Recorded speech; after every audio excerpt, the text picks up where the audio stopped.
അല്ല, ഇവിടെ ആരെയും കാണുന്നില്ലല്ലോ ഗോകുലെ. എടാ, നീ ഇന്ന് രാവിലെ അവളോട് ഫോണിൽ കൊഞ്ചെന്ന് കേട്ടല്ലോ. ചെറുതായിട്ട്. നമ്മള് വരുന്ന കാര്യം അവള് വീട്ടുകാരെ അറിയിച്ചിട്ടില്ലേ? അറിയിക്കാതെ പിന്നെ നമ്മളിവിടെ വരുമ്പോ അച്ഛനും അമ്മയും കാത്തിരിക്കുന്ന സൗഭാഗ്യം എന്നോട് പറഞ്ഞത്. അപ്പോ സൗഭാഗ്യം ഇവിടെ ഇല്ലേ? സൗഭാഗ്യം മുറിയിലായിരിക്കുമല്ലോ. ബ്യൂട്ടീഷ്യൻ അവളെ മേക്കപ്പ് ചെയ്യാ. പെണ്ണുകാണൽ ചടങ്ങിന് ചായയായിട്ടല്ലേ അവള് പുറത്തേക്ക് വരൂ.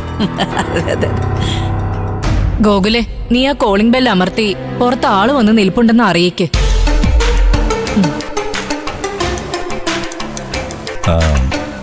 മന്ദാകിനി, നമ്മൾ വരുന്ന കാര്യം സൗഭാഗ്യ ചിലപ്പോ വീട്ടുകാരെ അറിയിച്ചു കാണില്ല.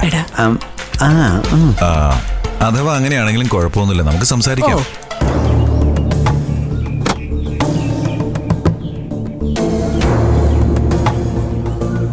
എന്താ ഇവരൊക്കെ? ആരെ ഇവരൊക്കെ? എനിക്കറിയില്ല, ചോദിക്കാം. നമസ്കാരം. നമസ്കാരം.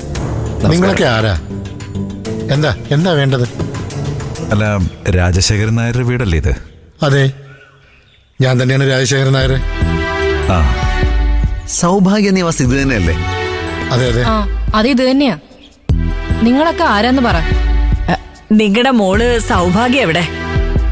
ആദ്യം അവളെ ഒന്ന് ഇങ്ങോട്ട് വിളിക്ക്, എന്നിട്ട് അവളോട് ചോദിക്ക് ഞങ്ങളൊക്കെ ആരാണെന്ന്. അത്രയ്ക്കും ബുദ്ധിമുട്ടിക്കേണ്ട കാര്യം എന്താ? നിങ്ങൾ ആരാണെന്ന് ഞങ്ങളോട് പറഞ്ഞാ പോരെ? നിങ്ങൾ എവിടെ നിന്ന് വരിക? നിങ്ങൾ നിങ്ങളുടെ മോളെ ഒന്നും ഇങ്ങോട്ട് വിളിക്കുന്നേ. ഞങ്ങളുടെ വീട്ടിൽ വന്നിട്ട് ഞങ്ങളോട് ആജ്ഞാപിക്കാൻ നിങ്ങൾ ആരാ? അയ്യോ, അങ്ങനെയൊന്നുമല്ല. നിങ്ങൾ പിണങ്ങണ്ട. ഞങ്ങൾ വന്നത് നിങ്ങളുടെ മകള് സൗഭാഗ്യയെ പെണ്ണ് കാണാൻ വേണ്ടിയിട്ടാ. പിന്നെ അവൾ ഈ ഒരു കാര്യം നിങ്ങളെ അറിയിച്ചിട്ടില്ലെന്ന് ഞങ്ങൾക്ക് മനസ്സിലായി. അതുകൊണ്ടാണ് സൗഭാഗ്യയെ വിളിക്കാൻ ഞങ്ങൾ പറഞ്ഞത്. അതിന് അവളിവിടെ ഇല്ലല്ലോ.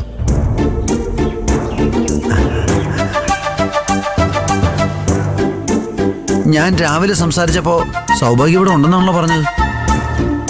അവൾ എവിടെ പോയതാ അച്ഛാ? രാവിലെ അവളുമായിട്ട് എവിടെ വെച്ചാ സംസാരിച്ചത്? ഞങ്ങള് ഫോണില്. എനിക്ക് ഫോണിൽ തന്നെ അവളെ വിളിച്ച് ചോദിച്ചേര്. മഹേഷ, നീ ഫോണിൽ വിളിച്ചു നോക്ക്.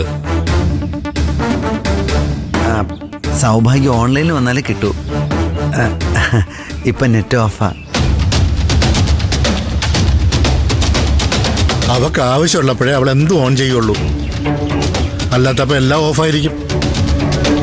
അല്ല, നിങ്ങളെന്താ സാറേ ഇങ്ങനെയൊക്കെ പറയുന്നത്? ഞങ്ങള് നിങ്ങളുടെ മകളെ മാന്യമായിട്ട് കല്യാണം ആലോചിക്കാൻ വന്നതാ. നിങ്ങൾക്ക് വേണമെങ്കിൽ കയറിയിരിക്കാം.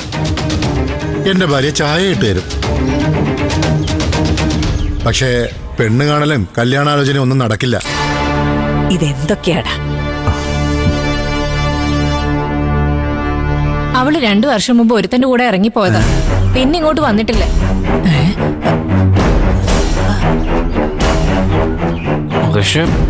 അതും അവക്ക് വേണ്ടി ഉറപ്പിച്ച കല്യാണത്തിന്റെ തലേ ദിവസം. എന്തോ നാടാ ഇത്. കുറച്ചു നാളായി അവള് വീട്ടിലേക്ക് തിരിച്ചു വരുമെന്നും പറഞ്ഞേ, അതും പലരിൽ നിന്നും പണം കടം വാങ്ങിക്കുന്നതായിട്ട് ഞങ്ങൾ അറിഞ്ഞു. എന്താടാ മോനെ എന്തൊക്കെ കേൾക്കുന്നേ? ചിലരൊക്കെ പണം തിരികെ കിട്ടാതായപ്പോ ഇവിടെ വന്ന് അന്വേഷിക്കുകയും ചെയ്തു.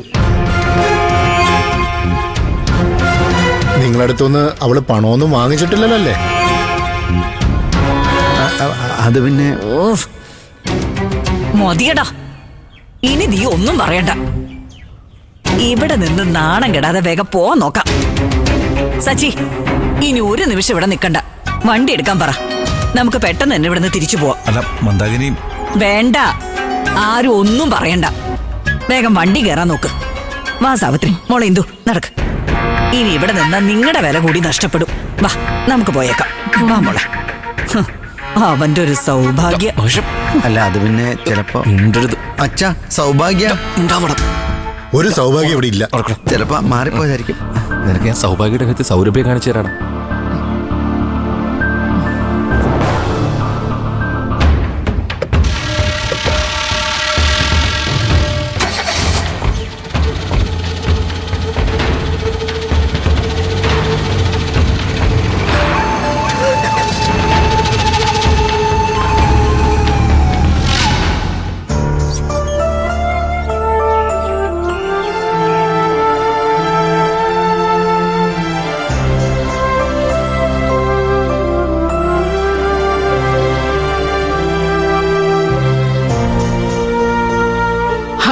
പോടാ, ഇത് ആരായി ഇത്?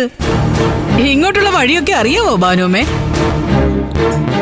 ഞാൻ വന്ന വഴി മറക്കാറില്ല സുശീലേ. ഓ, ഇടയ്ക്കിടയ്ക്ക് ഞാനിവിടെ വരാറുണ്ട്. പക്ഷെ നീ ഇവിടെ ഉണ്ടാവില്ലെന്ന് ആ, എനിക്ക് പാര വെക്കാൻ ഞാനില്ലാത്തപ്പോഴല്ലേ ഇവിടെ വരാൻ പറ്റൂ. ഓ, എന്നെ അങ്ങ് ഇല്ലാതാക്കി കളയാമെന്ന് കരുതി വന്നിട്ട് ഇപ്പൊ എന്തായി? ഹ്, എന്റെ ഭാനുവമ്മേ, സുശീല തീയിൽ കുരുത്തവളാണെന്ന് നിങ്ങൾക്ക് അറിയില്ലായിരുന്നോ? ഓ, അത് പോട്ടെ, ഇപ്പൊ എന്തും കൊണ്ടാ വന്നേക്കുന്നേ? ഇതിനകത്ത് വല്ല ബോംബുവാണോ?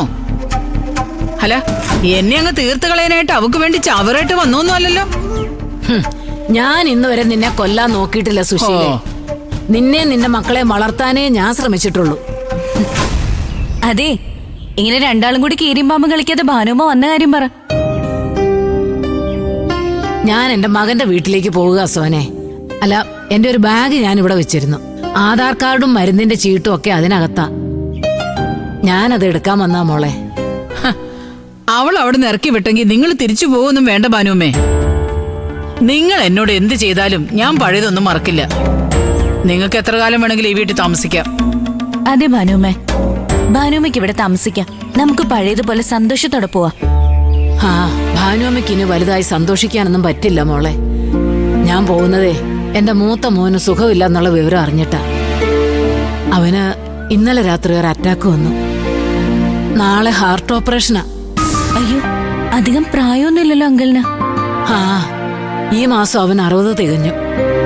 എന്നാലും അമ്മ ഇരിക്കുമ്പോ മക്കൾക്ക് ഇങ്ങനെ ഒരു ആപത്ത് വരുന്നത് വലിയ ദുഃഖമാ. ആ, മനുഷ്യന്റെ കാര്യമൊക്കെ ഇത്രേ ഉള്ളൂ. ഭാനുമ്മ വാ, ബാഗ് ഞാൻ എടുത്തരാം. ആവുന്ന കാലത്ത് മനുഷ്യൻ ആരോഗ്യം പോലും നോക്കാതെ ലോകം വെട്ടിപ്പിടിക്കാൻ നോക്കും. ആരെയൊക്കെയോ തോൽപ്പിച്ച് എന്തൊക്കെയോ നേടിക്കഴിയുമ്പോഴായിരിക്കും ഓർക്കുന്നത് എല്ലാം ഉപേക്ഷിച്ചു പോകാൻ സമയമായിന്ന്.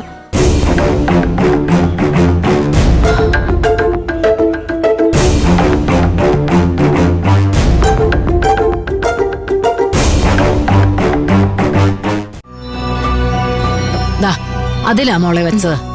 ആരും എടുത്തു മാറ്റിയില്ലെങ്കിൽ അതിനകത്ത് തന്നെ കാണും. ആ, ദാ ഇതല്ലേ ഭാനുമ്മയുടെ ബാഗ്? അത് തന്നെ.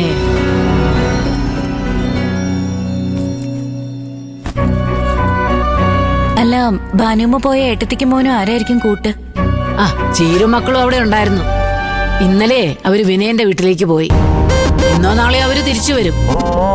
ആ, പിന്നെ ബാക്കി എല്ലാരും വെളിപ്പുറത്ത് തന്നെ ഉണ്ടല്ലോ. അതുകൊണ്ട് ഇനി പേടിക്കാനൊന്നുമില്ല. ഭാനുമ്മേനി മോന്റെ കൂടെ തന്നെ ആയിരിക്കും അല്ലേ? ഒന്നും അറിയില്ല മോളെ.